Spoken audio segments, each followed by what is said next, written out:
Hello बच्चों, let's see the question. In a hydraulic jack, a force of 10 Newton is applied on the piston of area of cross section 20 meter square. What force is obtained on the piston of area of cross section 200 meter square? Here we have given four options. Now to answer this question, first we will discuss here the key concept, and here the key concept will be Pascal's law.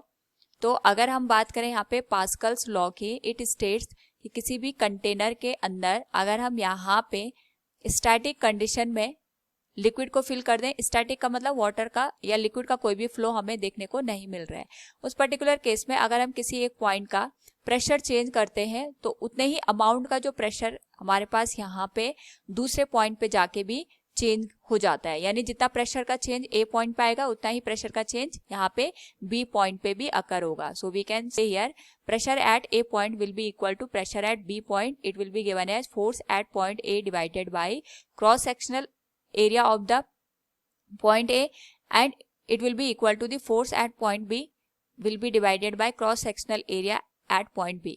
तो हमारे पास अगर force ज़्यादा है तो उसके corresponding जो यहाँ पे क्रॉस सेक्शनल एरिया आएगा वो भी हमारे पास ज़्यादा होगा।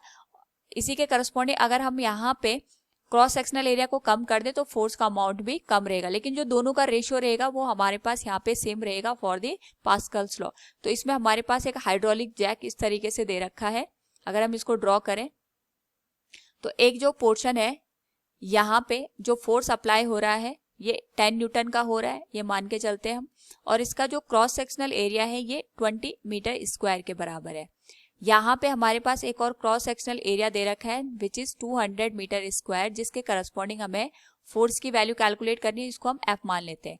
तो यहाँ पे अगर हम फोर्स लगा के ए पॉइंट का प्रेशर चेंज कर रहे हैं तो जितना चेंज ए पॉइंट के प्रेशर में आएगा उतना ही चेंज यहाँ पे बी पॉइंट के प्रेशर में भी आएगा, और यहाँ पे जो फोर्स की डायरेक्शन है वो जस्ट अपोजिट होगी जो हमने यहाँ पे 10 न्यूटन का फोर्स अप्लाई किया है उसके करस्पॉन्डिंग. नाउ यहाँ पे अगर हम ऑब्जर्व करें तो ए पॉइंट का pressure will be equal to pressure at B point.